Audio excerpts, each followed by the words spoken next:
we're given a problem. This is a simple one. If I had several capacitors in series in this circuit, or in parallel, I could combine them.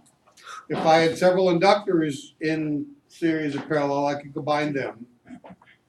Same thing with resistors up on top, just like before. The only thing that's going to be a little wonky is if, in fact, the nature of the three individual units. So let's say these two were in parallel to this, and this was in series or something like that, then we'd have to start doing some pretty wonky formulas. And I'll show you what the parallel formula looks like after we solve this one. We're not going to solve the parallel one because it'll hurt our heads. So, but this one gives us, so note that on top of the value of voltage, we're also going to get 400 cycles per second. So with AC, the little AC symbol, you also need to know frequency. DC, the frequency becomes 0. So we're given some value, 270 ohms of of resistive load, 300 microfarads of capacitive or capacitance, and 31 millihenries of inductance. So, okay, so the first thing we're going to have to do is come up with inductive and capacitive reactance to get these values into values of ohms, okay? Because right now this is just telling me how many farads are in the capacitor and how many millihenries are in the capacitor. And those values would change based upon frequency and the nature of the sine wave. So we're going to have to use our two formulas. So in this case, for x sub L, we're going to say 2 pi times 400, right, times millihenries, 31 millihenries. Let's see, milli, that's 1,000, right? 1,000? So I'm going to say 31, and I'm going to go bana bump like this. Okay, put a 0 in there. Is that valid?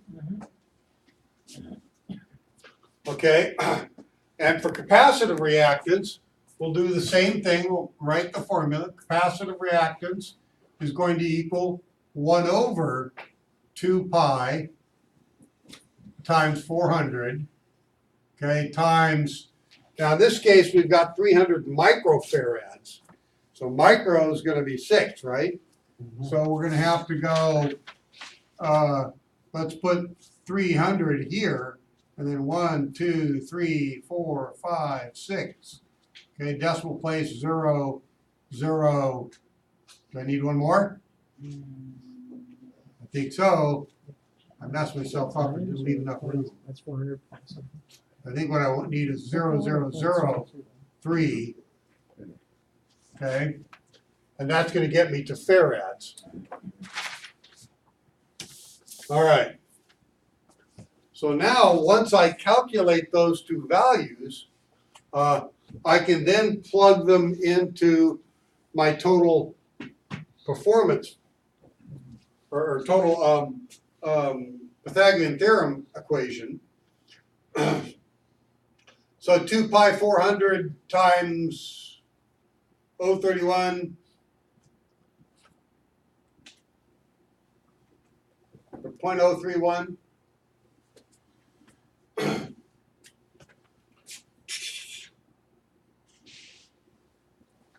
X sub L equals, I got 0.1947. 0.1947. Seems like it ought to be higher than that.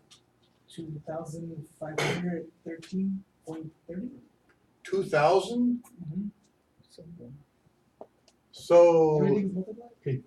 2 pi is 6 times 6.28, right? 4 is 2,400. 2,400 times 31 thousandths. 77.911. That sounds about right.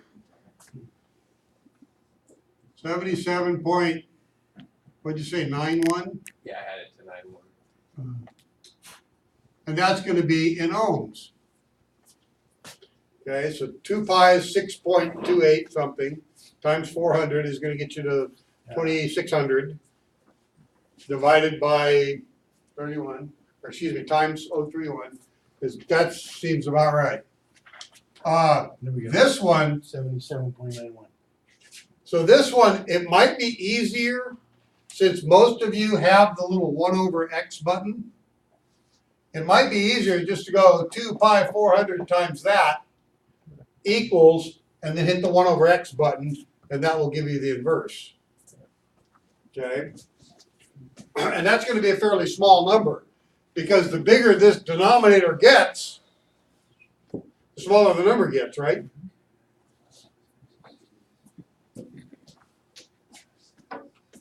Well, 2 pi 400. And in fact, if you were doing a bunch of these at 400 hertz of 400, you might say 2 pi 400 memory store. So you can just come back to that value again and again. Okay, my guess is going to be a small number like 1 or 2 or something like that. Nobody get it? Not what I got. 1.32? 1.32 seems about right. Anyone else? 2 times the button pi times 400, Times. 0.0003. I'll read that.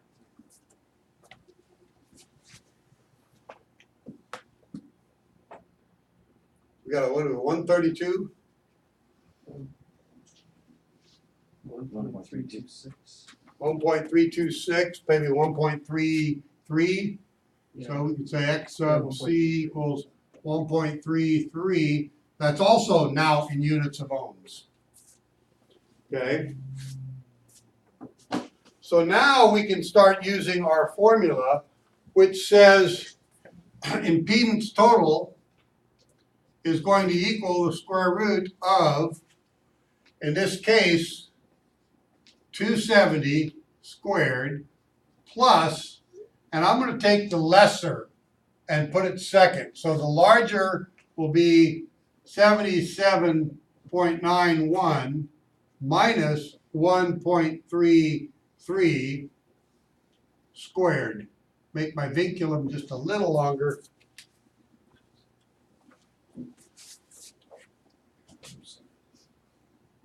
So now I might have a little difficulty plugging that into the calculator.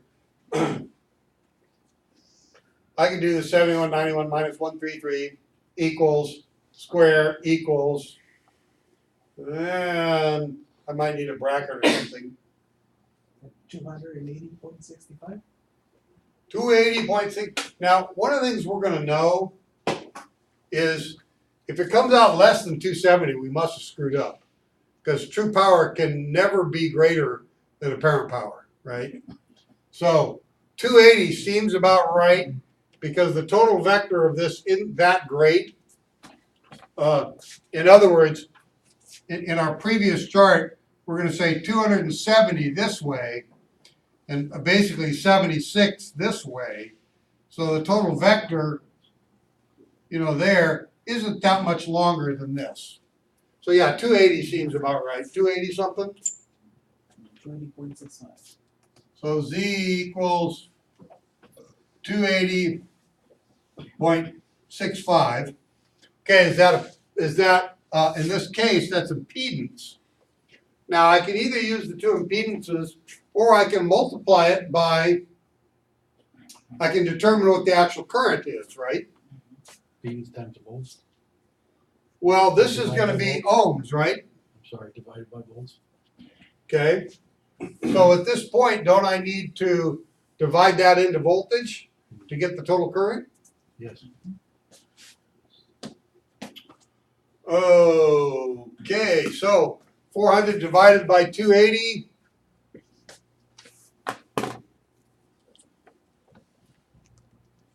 We're going to say I, and in this case it would be apparent power. What was the voltage? 110. 110 divided by 280.65 ought to get us like a third of an amp. 0.392 amps. Okay, 392 amps. Okay, multiply that times 110 to get to power.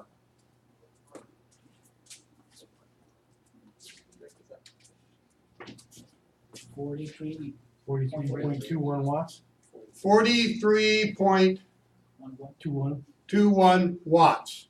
Okay, now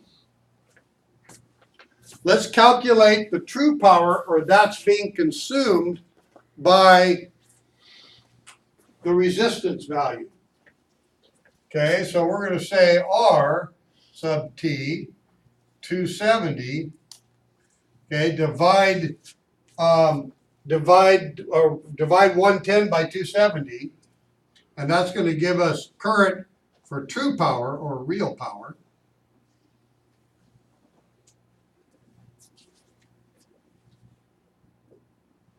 It should be something a little bit less.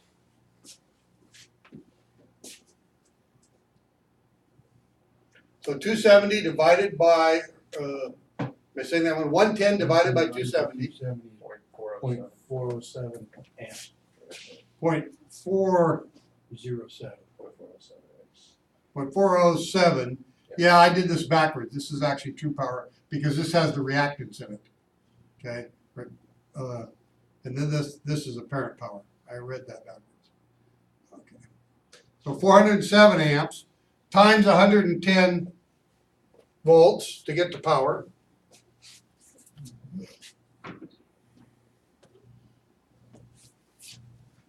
$44.81 watts. 44.81 watts. So the ratio of the 44 to 21, 44 to 43 is the ratio of or power factor. So I could take that, right, and I could put this on a scale of to 100, right? So take 100 times that, divide it by that, and I would get my power factor expressed in terms of percentage. Okay, and my guess is that's going to equal what, about 98% power factor. 96. That what it comes out to. Okay, so power factor of 96%, something like that. If I run out there right now and push the button, I'd probably get something a little bit less than that. In this case, which created more of a problem? The inductor or the capacitor?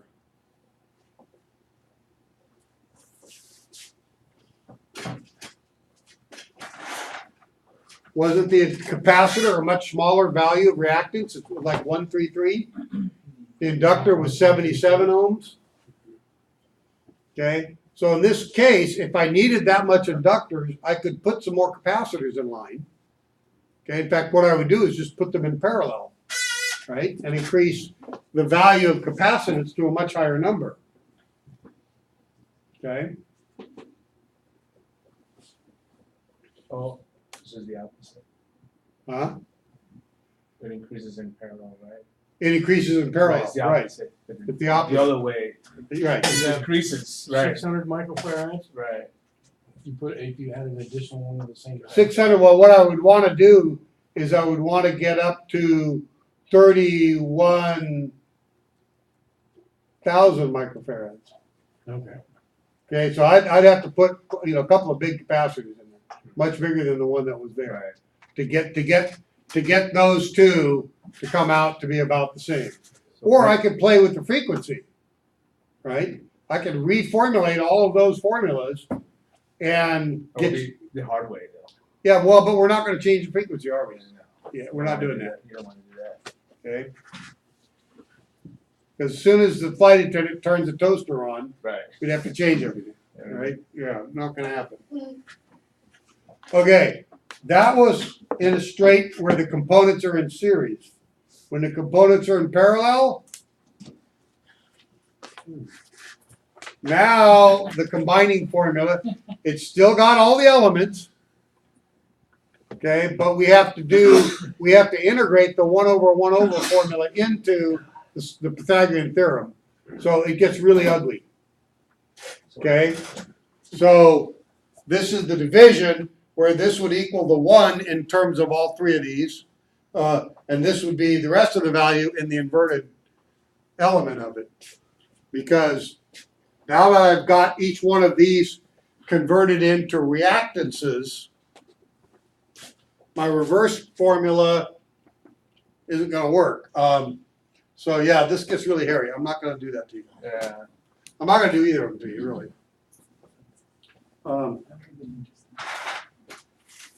The other thing is, this has done a pretty good job of keeping it either series or parallel. What happens when I take and suddenly put a resistor here? Okay, now what I have to do is solve for the total impedance of this circuit, total impedance of, and then calculate out the reactance part to this, leaving the part of the impedance still in there. It gets really, really hairy.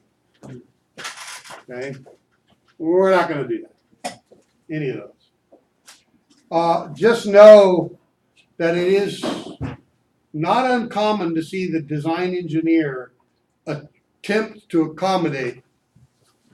And so, like I say, most people don't get a chance to dig inside those big transformers, but if you do, you will also find big capacitors.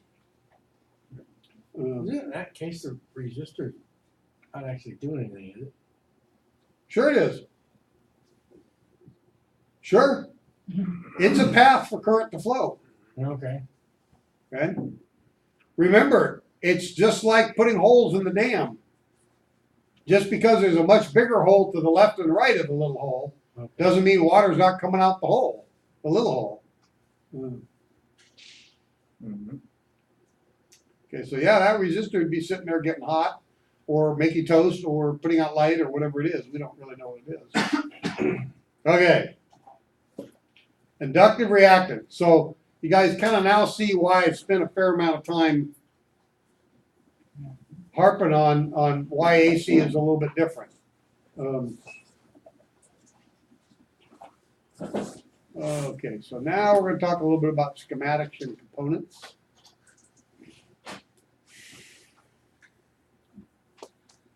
Maybe. Or maybe we'll just sit here and twiddle our thumbs. Oh, there it is. And now it's probably going to open twice. Okay.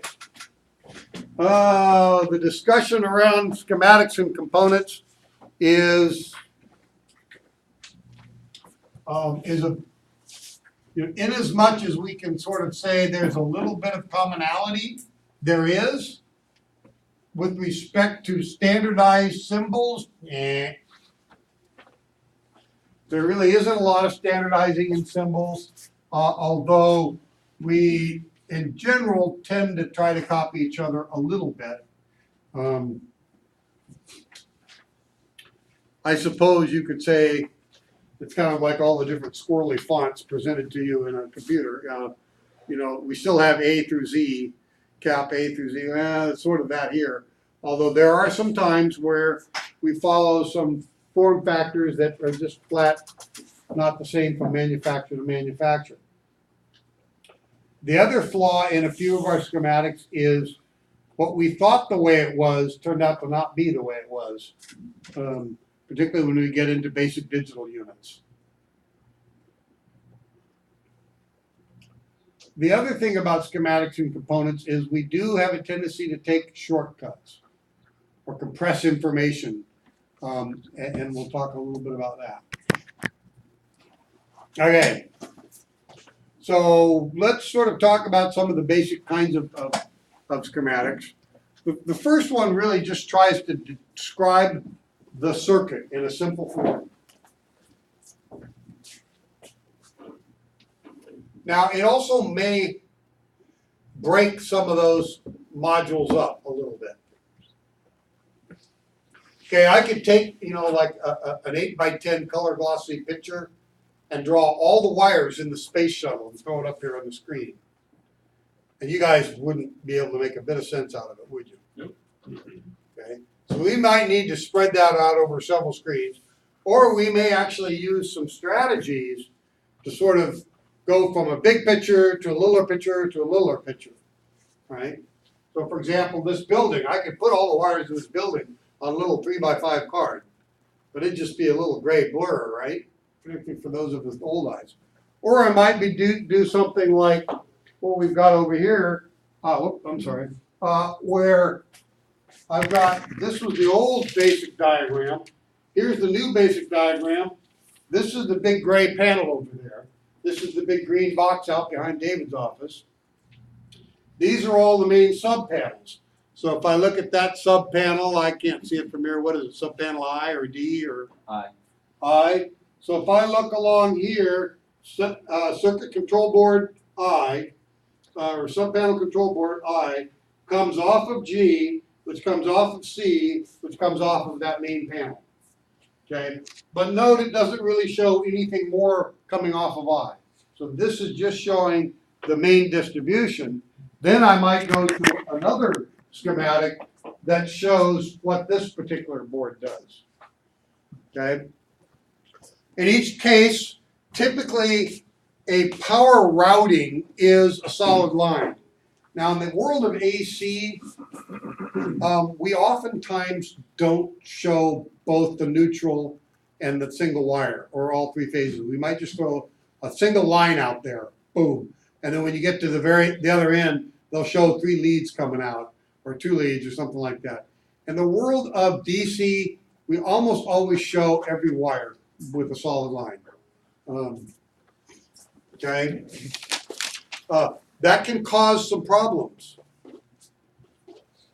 So for example, that's the way all of the wire diagrams were done. They did a single line for all the Romex wires heading out. The problem with that is the power bifurcation of lines coming out underneath they didn't use Romex. They couldn't pull Romex through. They had to pull individual wires through. Okay, so the guys that did all the wire routing for all of the individual panels or groups of tables, they ran a circuit panel, 20 amp circuit breaker, and a big black lead out and ran it down one row on this end. And that's for one row of tables. They ran another one for the next row of tables and another one for the next row of tables. 3 different circuit breakers, 60 amps total. The problem is the electricity goes out, but it's got to come back, doesn't it? Okay, the schematic didn't show it as a separate wire. It showed it routed that way. So all they did is they took one neutral wire of the same size for 20 amps, ran it out all the way out, and just ran 3 leads off of it down the runs. So that last bit of wire coming back can only handle 20 amps, even though it can get fed 60 amps. Doesn't mean you get really hot. Well, it's not going to get really hot until you guys all sit at the benches and plug a bunch of stuff in. Right. I'm waiting for that day. You gotta have them all going at the same time, right? I'm waiting for that day. Well, what's going to happen is they took all 3 of those 20 amp circuit breakers and put them on different phases. So they will load share a little bit, but they'll only load share about 50%. So as soon as that neutral hits, as soon as you guys hit about 70 to 80 amps, which would be a lot of stuff plugged in, that wire is going to start getting hot. And the smoke's going to come out of the walker ducts. I'm waiting for that day. And then I'm going to laugh because it's way out of warranty. I told them, I gave a long list of problems in the building. And How long have you been telling them? How long has it been since you? What? How long have you been telling them? Oh, I wrote it all up in one big long report. All kinds of stuff with this I mean, building. it's been years since you told them, or? Well, whenever we started, it's been 5 years, they didn't do anything. Wow, they don't want to listen. Oh, cool little things like, you know, the Paul's room back there, the composite room? Yeah. Next to it, there's a hazmat room. Well, if you go up the wall of the hazmat room, the drywall ends before you get to the ceiling. So it's an open space across into the electrical in the classroom. Yeah. Well, what if the hazmat is methane? Some sort of combustible chemical. Combustible chemical, right? We know about methane. I took the sign off. Bad thing. Yeah. They got really upset with me. It took them about 8 months to figure it out. They got really upset. You can't take the sign off. I said, yes, I can. They said, no, you can. I said, well, let's call a fire marshal, see what happens. Safety issue, yeah. A little while later, I guess we're going to have to go back to the district state architect and make it not a hazmat room anymore, which is what I really wanted. The other two rooms were, we wanted that one to be a cooler room. You Really? couldn't plug refrigerators into the hazard, so I manipulated them. But the stuff, Even though there's a freezer in there? well, I wanted to be able to plug that freezer in. So by making it no longer a hazmat room, it fixed my problem. They weren't gonna do it In a hazmat room, you until I can't held have them, until I held anything them off. electrical running in it. Hmm? In a hazmat room, you can't have electrical things. Everything has to be Or- super sealed. You can't Okay. use just regular non-sealed wiring, Romex and that kind of stuff. Because again, if the hazmat happens to be The methane gas. or anything else that's You explosive, don't wanna have any seat. yeah. It gets ignited by the electrical spark or whatever. Yeah. So solid lines are typically a conductive path. Every once in a while, you'll see a solid line used or a dash line to sort of define a component. Like the circle around a transistor, that defines a component. Even though it's a solid path, a solid wire, it's not a conductive wire. Okay. The conductive path are these in here. Okay. All right. So they can contain common things, like this one I showed you contain power distribution. Another one might be ground distribution. A third one might be all the different ground points in the building or in the vehicle or in the okay. You might have one that shows all the different connectors, what they look like and what their pin designations are. So there's an example of that. A third one, another one may sort of show you some modularization. So this is showing you a common component, but then it shows you some modules within the common component. And then in here, we're saying that is a chip. That's a solid piece that's defined by this dash line. And in this drawing, there's some stuff missing. Okay? These particular guys right here are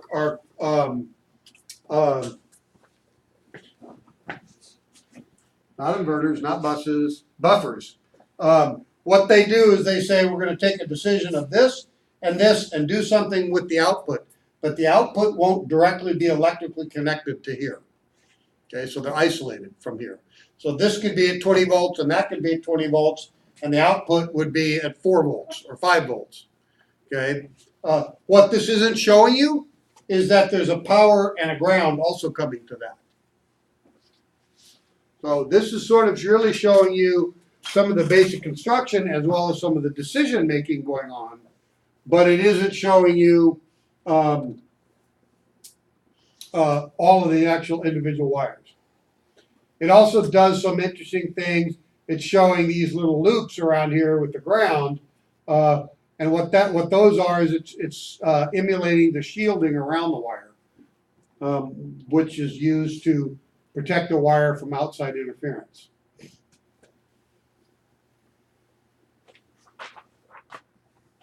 Okay. Then we get into some other schematics. This one can depict decision making.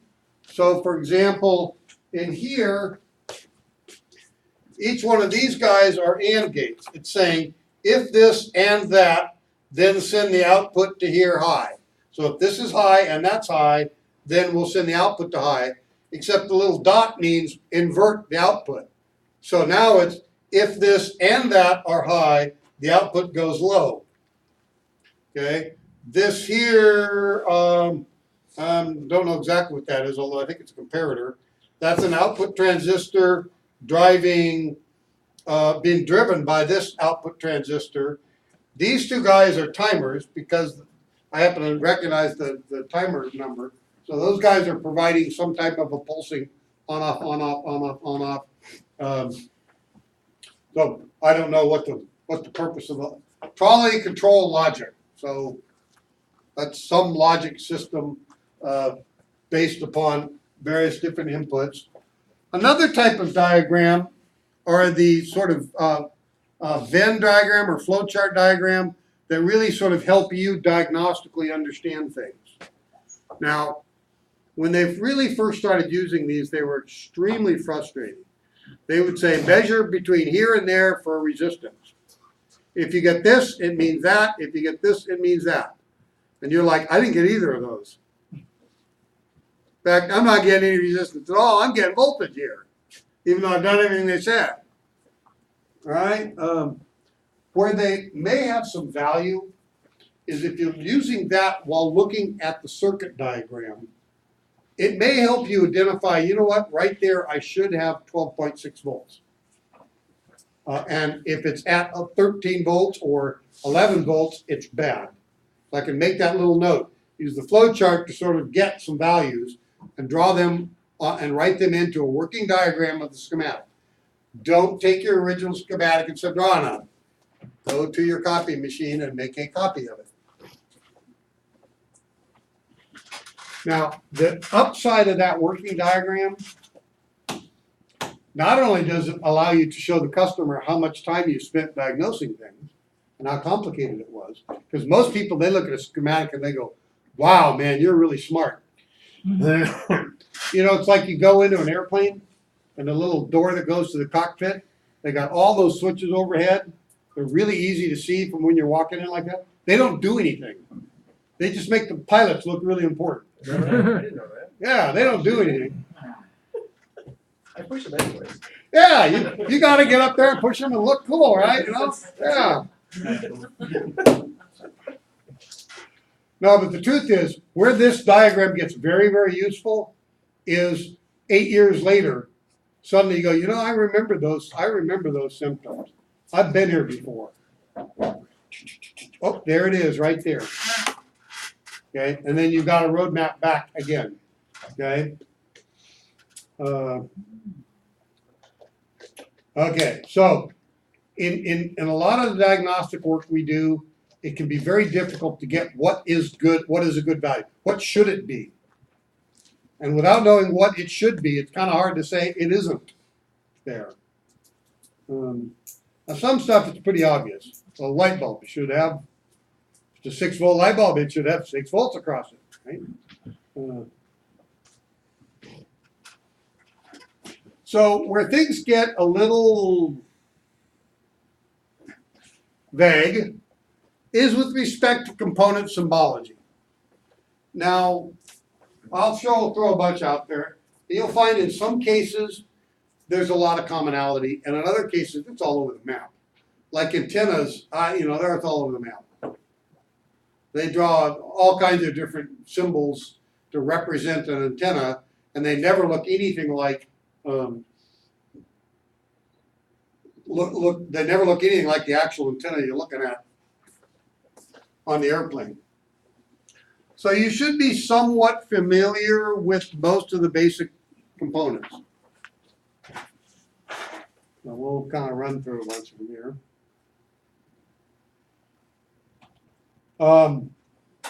So in general, a wire is a line, and sometimes we'll use the dashed line with some circles around it, and maybe even a little shot to ground to show it's shielded. Or if it's not shielded, we may not want it shielded. We will we'll not have that there. The problem with drawing a schematic is, unless it's a really simple schematic, sometimes I'll need to have, in the drawing, I'll have to have the wires cross each other, even though they're not electrically connected. So then the convention becomes, how do I do that? The most common convention is you just go across them and put a dot where there's electrically connected. Okay? Here I had to pass one over the other to get over here. So there's no electrical connection at all. An older form is to put a little jump over where it's not connected, but if they intersect, it is connected. You don't see that too often anymore. It's just pretty easy to misunderstand that. Now, wires sometimes have to be connected to another wire. When they do, we draw a connector. When we draw a connector, we always draw a connector with the gender orientation of the connector included. Okay?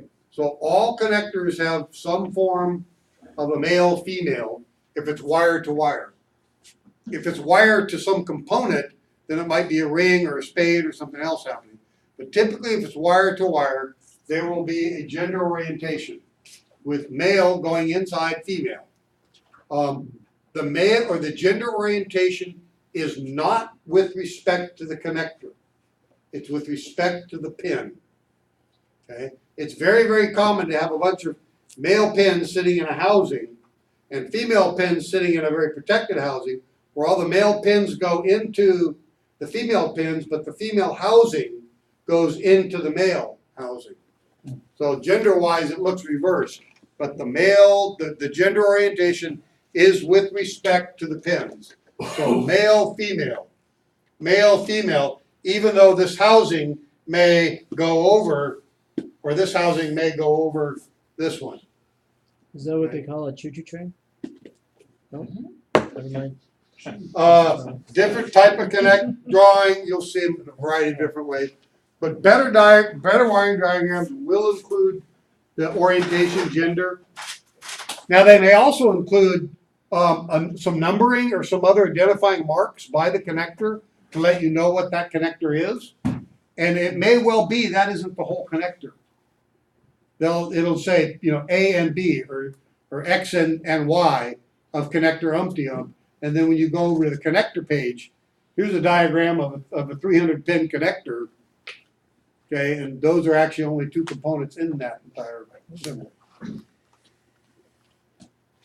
Okay. Resistors. Now you have seen in the DC electrical class and in this class, I use a resistor to represent any load. But in truth, there actually are things called resistors that are designed to create a voltage drop if you need a change in current or a change in voltage. One of the things you have to account for in a resistor is how much heat does it have to dissipate, or how much power does it have to dissipate. So we have very, very, very little, might be very high resistance or very low resistance, but it isn't going to dissipate much power. This one, big ceramic one, on the other hand, could dissipate a whole lot of power. These ones here, they got a lot of cooling fins. They can dissipate quite a bit of power. Right? What is that called? Potentiometer. I might have another kind of resistor here, where what I've done is I've said I got this whole resistor and I'm going to take a tap in the middle, or off to the side, or so over here. In which case I've got a resistance from here to here, one from here to here, and one from here to here.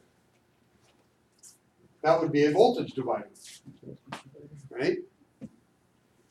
I could do the same thing with this device, only I make my tap move back and forth in the form of a variable resistor. Now there's two possibilities for a variable resistor. One is I could have a wire connecting to here and nothing here and a wire coming out of there. And all I do is vary the resistance. If I do that, it's technically called a rheostat. The other way to do it is I could have a wire coming from here and a wire coming from here and then the middle wiper. In that case, it's called a potentiometer. Now, from the manufacturing perspective, would it ever make sense to make a rheostat?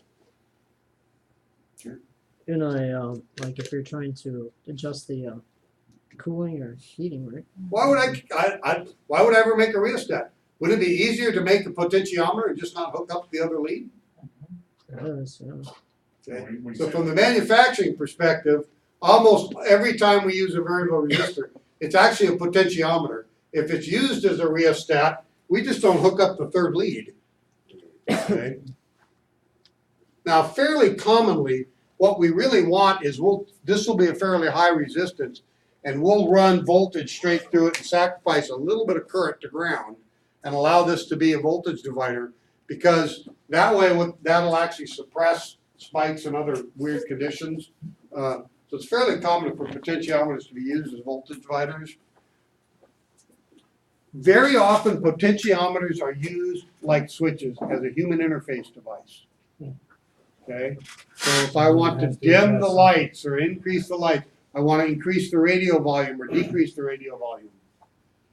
Okay, It's usually just potentiometer decreasing resistance back or, to ground. or and- increasing, one or the other, yes.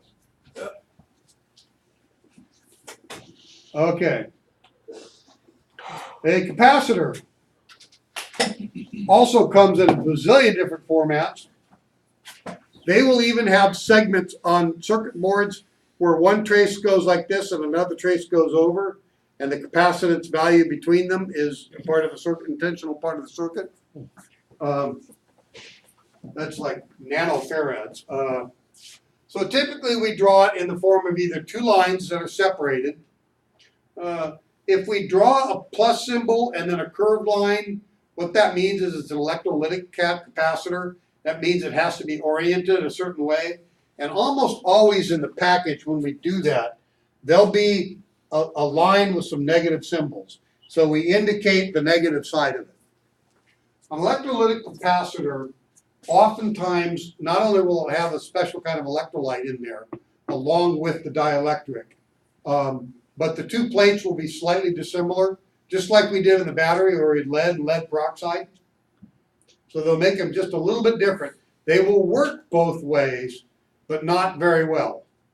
Okay? So an electrolytic capacitor, we're expecting some DC component to be occurring in there, whereas a non-electrolytic capacitor, it very well could be AC or DC.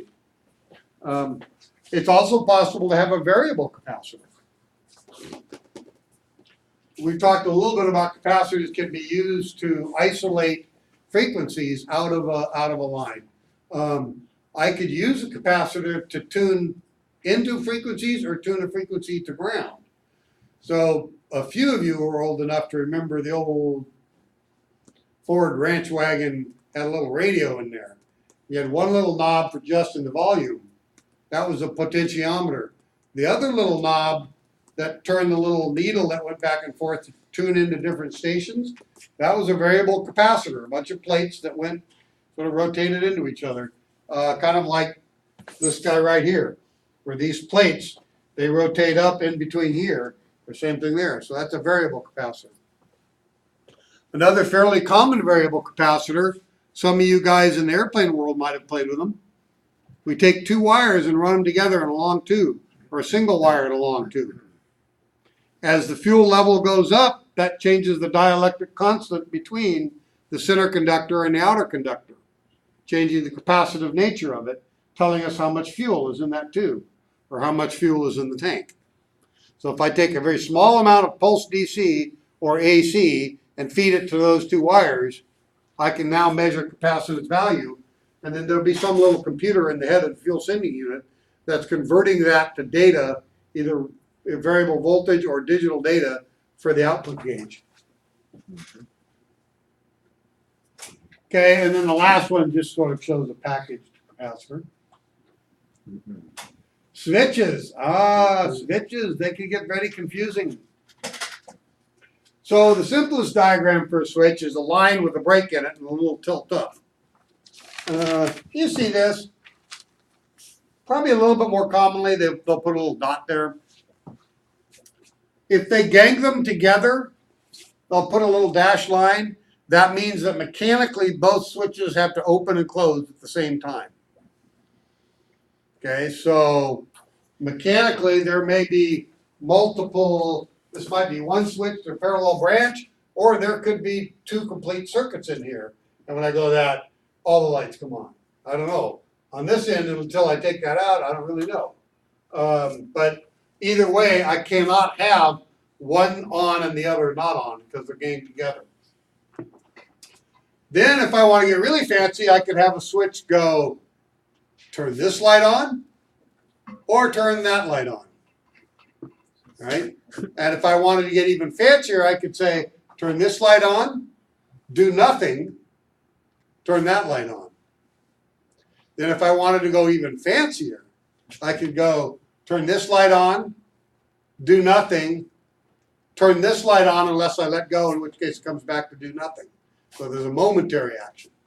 If I do that, oftentimes you will see some little symbology indicating that. Sometimes they'll say off, or they'll say on, off, on, and the second on has a little brackets around it, okay, indicating momentary action.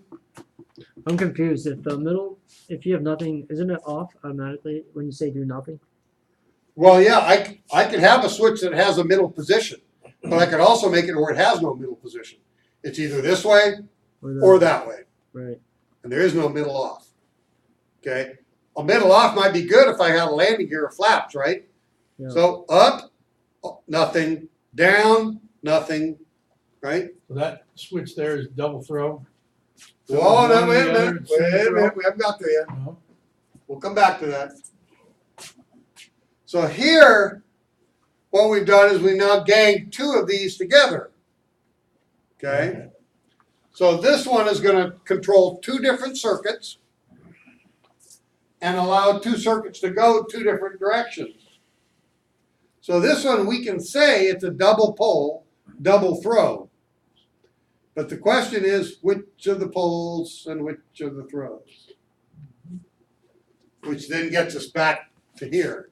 Is this a double pole single throw or a single pole double throw? Single pole, double throw. Ooh, a bunch of you jumped on the latter I mean, one. does it have a center Double resting, or does it have a? No, Can I see the secret? Single pole double throw. single pole double throw. Yes. So the throw is the number of directions the switch can go. Right. Right. The pole is the number of poles that can be thrown. Right. Don't really want to say number of circuits because these two could end up being the same circuit That's somewhere, true. right? I guess. So what is that first one? paths. Yeah. What's the top one? So, okay, it's a single pole and it throws double, Double. right? So what if it had an off, high, or low? Would that not count as the three throws? So we don't know what high or low is. Right, neither do I. The switch doesn't care. Right.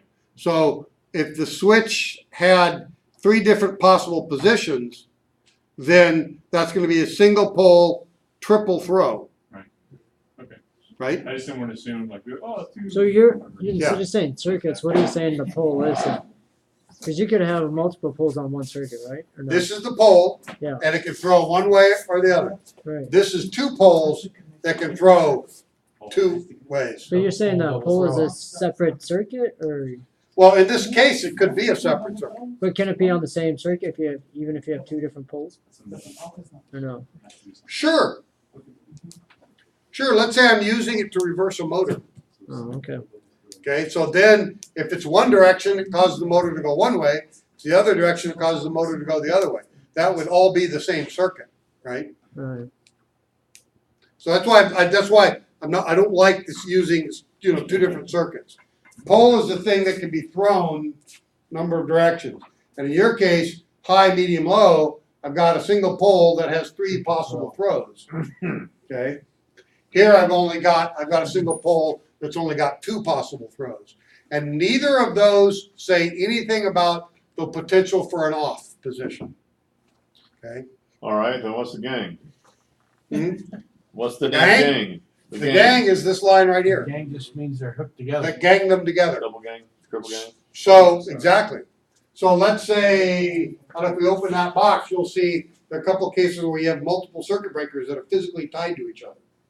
Okay? They're gang. That means if one trips, it blows the other one. So both phases in this case are kicked out. Okay? So ganging means that you mechanically connect the action together. In this particular case, this is a switch, but we put a little hat on it, and that indicates that it's a circuit protection device. Now, it may do service as a switch and circuit protection device. What I will tell you is, in fact, I've got one around here somewhere. It causes your circuit breaker to not last as long because it's, Did you keep pushing it? yeah, you keep pushing it on and off. Yeah. Sometimes it's just very convenient to lay out the panel with one row of switches, and you don't have room for circuit breakers, so you use switch circuit breakers. Okay. Everybody got the pole throw thing down. Yes. Yeah. Okay, there will be test questions. Alright. Okay, batteries, I would love to say there's a rule that says for every short and long line, you're talking about a cell. But there is no rule that says that. This could be a 6 volt, a 12 volt, a 100 volt, we don't know. Okay? And these could be the same depending on who's drawing it. Need to clean that up. Yeah, well, again, like I said, there's some emulation, but no hard standard. It just doesn't exist. Okay? Look at your universal serial bus, USB. That's the hard standard. There's 19 different varieties right now. Last time I looked, there's 19 different universal serial bus form factors. The only that's common is you have power, ground, TX, and RX. It's the only part that's common. They have different currents throughout all of them. They have different data signals being put on them, which is commonly why some of them don't work and some of them do. So much for that universal. I know Ford is probably rolling over in his grave. If it isn't a DC power source, oftentimes we'll do a little symbol that's an AC. As well, I may not necessarily have a battery, so it's not uncommon to just say power source and then DC or pulsed DC. Okay, so I might do something like that as well. Huh? Like the symbols in the voltmeters. Right, yeah, so. Okay, antenna, all over the map. That's okay because antennas are magical anyways. I kid you not, I've done a lot of studying antennas and go out and lay it all up and it does something completely different from everything you've ever read about it.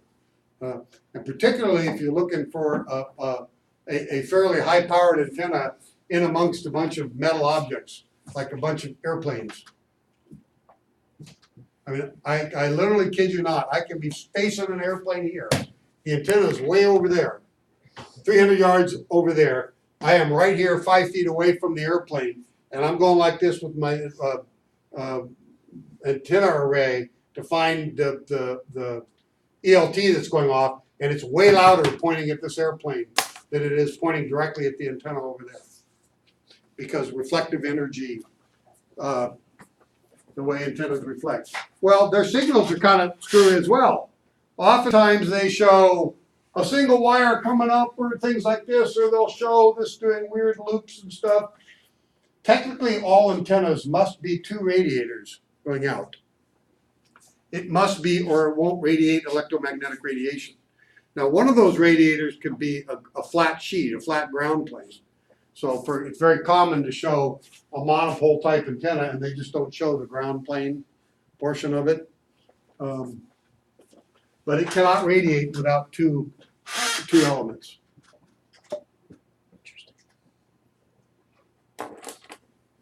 Coils. Not quite the jagged lightning bolt like you see with resistors. It's more of a loopy deal. It'll be kind of like this. Sometimes they do a little, something like that. Like this one here, they actually show the physical loops. Same thing they're drawing up there, they show the physical loops. So in this particular case, we're showing an air coil, whereas here we've got a coil that's filled with some type of a laminate filler, probably iron. So this schematic drawing would be the equivalent of this drawing. On the other hand, if I just took 2 loops and put them together, that would be that upper one. Then in this one, what we're doing is we're going to take multiple taps. So I could say 110 from here to here, and from there to there, and 220 in. And then coming off of here, I could say I've got 600 volts, 600 volts, 600 volts, and 600 volts. But we don't know. We oftentimes will draw the one that has higher current, lower voltage with fewer loops. But other times, schematically, we don't draw that at all. So the number of physical bumps don't necessarily tell you anything about the ratio of current to voltage in stepping up or stepping down. And it does nothing for you there. This one, although my arrow slipped out of place, they do make variable inductors. The way they do it typically is by taking the metal piece and sliding it in and out. That's the most common way. Is that a variable inductor or variable coil? Coil, the coil is an inductor. So by pulling that metal piece out of there, I'm changing the amount of inductance that thing can develop. Okay, and then this particular one, while it shows the two coils separated like this, when the magnetic field starts to build up, it's not going to build up in the air because it's got a nice permeable conductor. So as each line tries to get out the coil, it's going to leak to here. And then as it collapses, it's going to leak back out.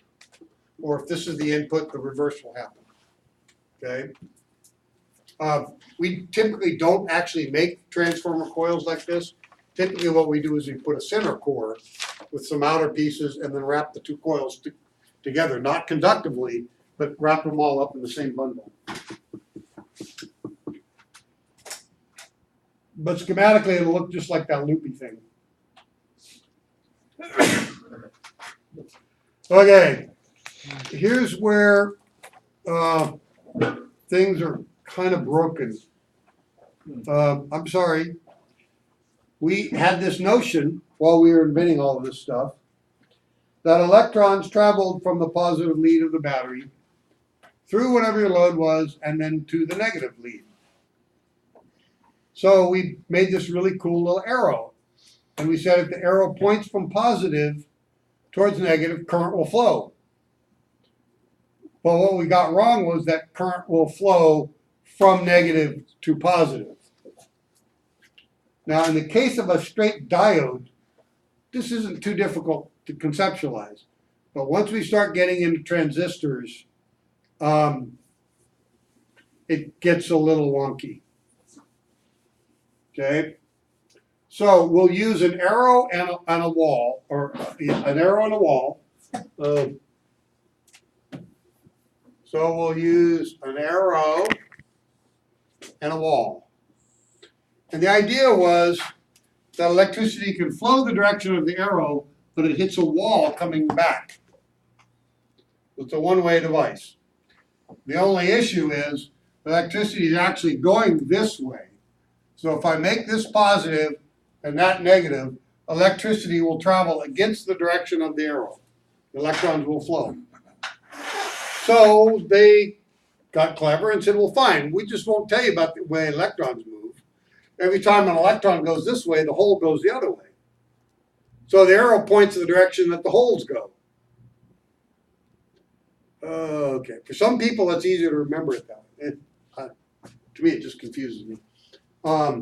So the wall or the straight line is defined by the is the cathode, and I don't know. There may be a couple questions that still don't deal with that. The arrow is the anode, just like in a battery.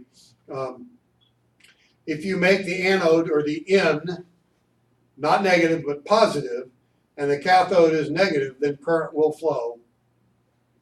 And I'm not going to dive too deep into how these guys work.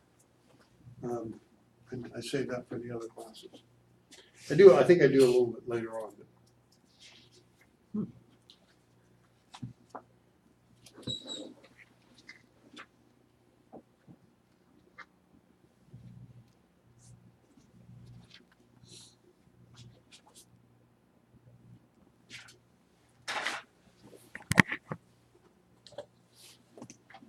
All right, so we'll stop with the diode right here. Yeah, I guess I'll talk a little bit about them. So the little arrow shows kind of one direction. One shows remember what the so this will trying to remember what the double arrow. This is a light emitting diode. I'm not remembering what the double arrow out is. This is a light sensitive diode. I think if I'm not mistaken, this is a diode that's used as a light transmitting but it's in a very specific frequency that isn't a light emitting diode like we would use for like what's running your computers right now. All the little bitty dots on the back of your screen for most of your computers are little bitty LEDs, little bitty light emitting diodes like this guy right here. As well, the bright light that's coming from the back and lighting through, that's also a bunch of these little light emitting diodes. We also have what's called a Zener diode and then a double Zener diode. So let me talk just a little bit about how those work. So we're going to get rid of this symbol and we're going to draw some actual material.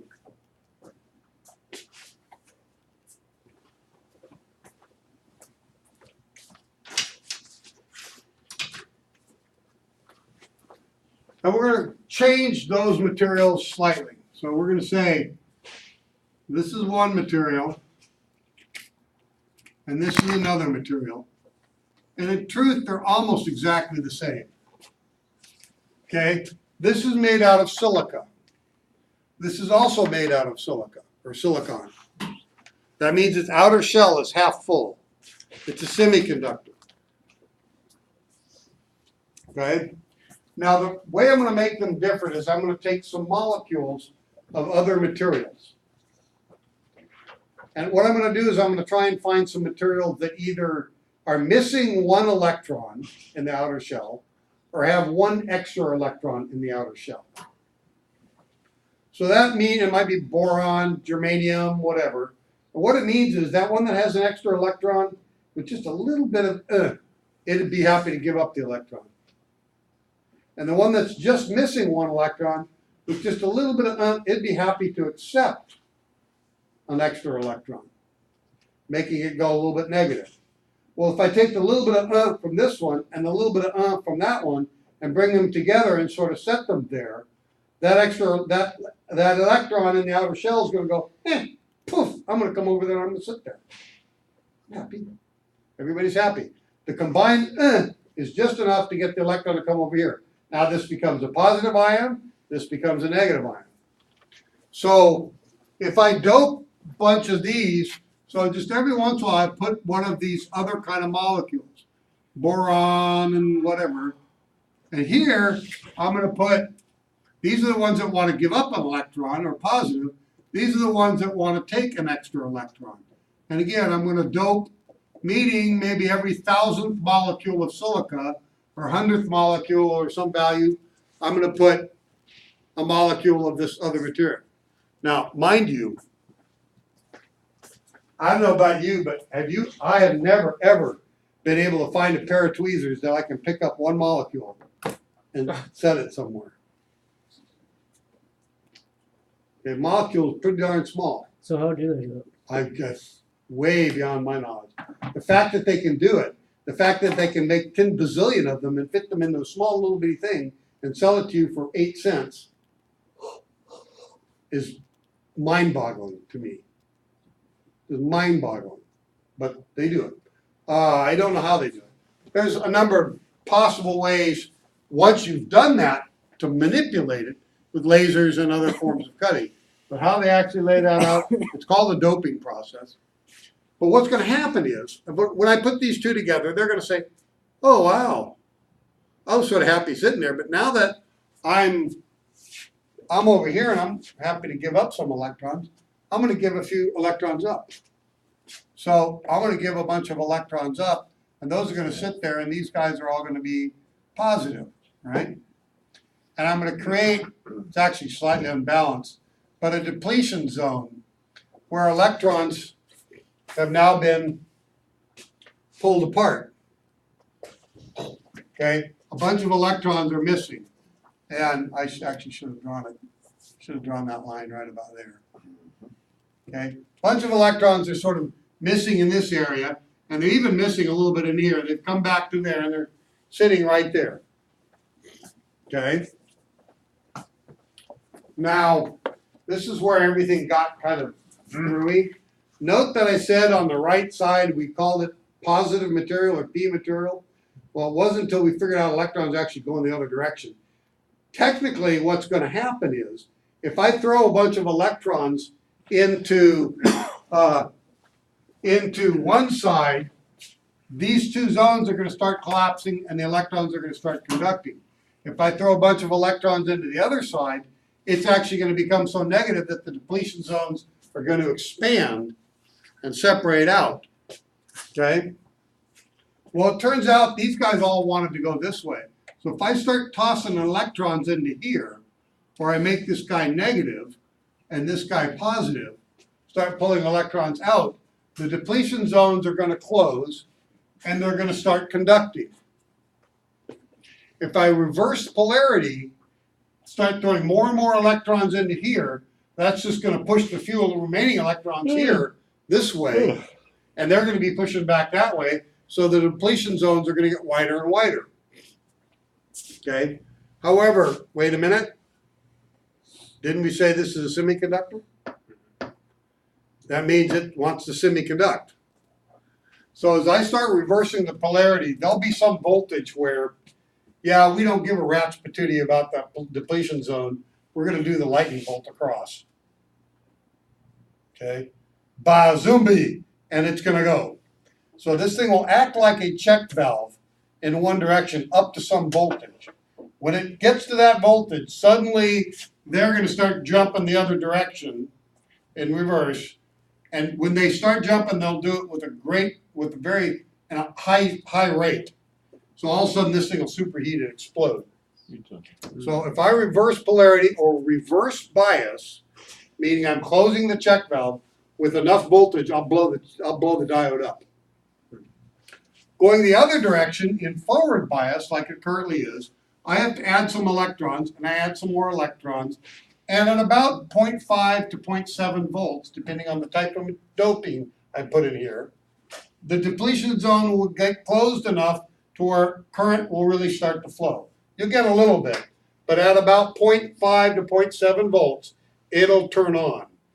Well, that's kind of like the spring loading in a check valve, right? You have to give it a little bit of pressure to push the spring back, right?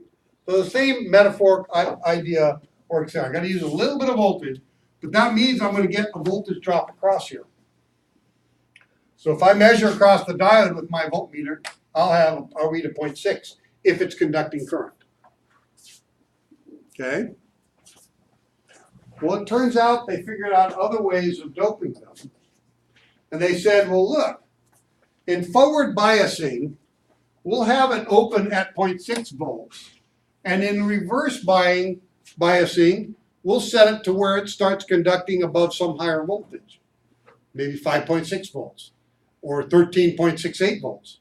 That'd be a good number because that's a number I could use to tell my voltage regulator to turn the field on and turn the field off for my generator, right? So if I could get this thing to start conducting in a reverse direction, that then becomes my voltmeter for controlling my voltage regulator and my generator.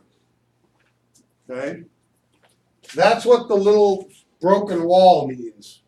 That means it will forward bias like normal, and in reverse bias there'll be some voltage, and of course they don't just make up any old voltage, they make them in preferred values, okay? 5.6, 9.3, etc. values of voltage. In fact, I could take a 1 volt Zener diode and stack it in series with a bunch of Zener diodes and use them to run a bunch of different LEDs and use that as a poor man's voltmeter. The number of LEDs turns on tells me what the voltage is, right? This one is a double Zener diode. It actually works both ways. What they really do, they actually put a third layer in the middle. And what it does is it says, I'll give you a Zener voltage one direction and a Zener voltage the other direction. Now the other unique thing about a Zener diode is, remember I said with this one, if you reverse bias it enough and all of a sudden the electrons they just start going, and suddenly it goes full boat very quickly. In other words, I go, let's say I'm at 40 volts, it's not quite going, 40.001 volts, all of a sudden it's conducting a whole bunch of current. Well, a Zener diode negates that behavior. It lets it come on in such a fashion that it doesn't cause the Zener diode to explode. But it is like any other semiconductor. If I send too much current through it, it'll explode. Well, that's true of any conductor, even a non-conductor. You guys have seen internet pictures of idiots grabbing a 90,000 volt wire, right? Okay, the human explodes, kaboom. Okay, they're not even a very good conductor. So the same thing is true for these guys. What's the diode or capacitor and the microwave? What kind is that?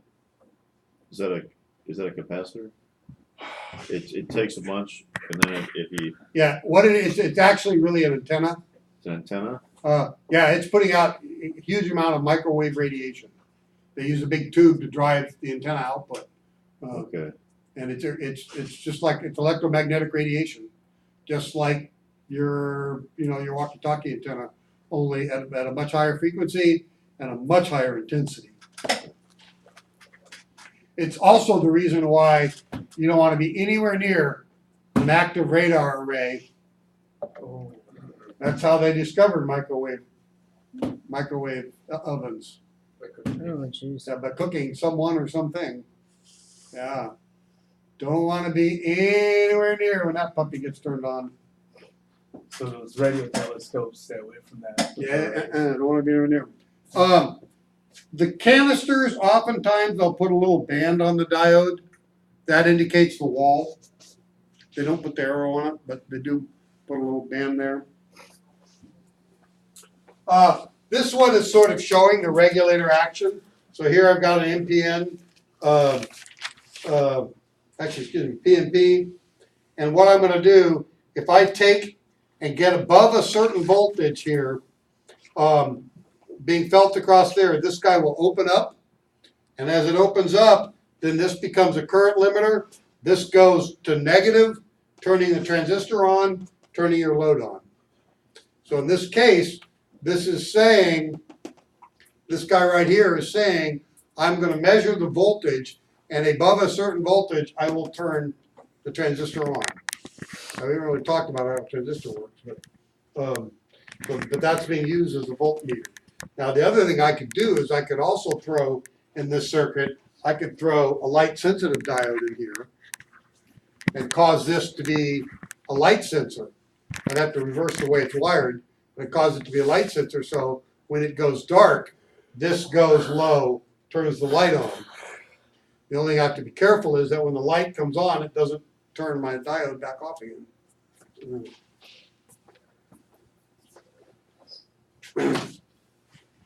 Okay, let's take a brief break, and then I'm going to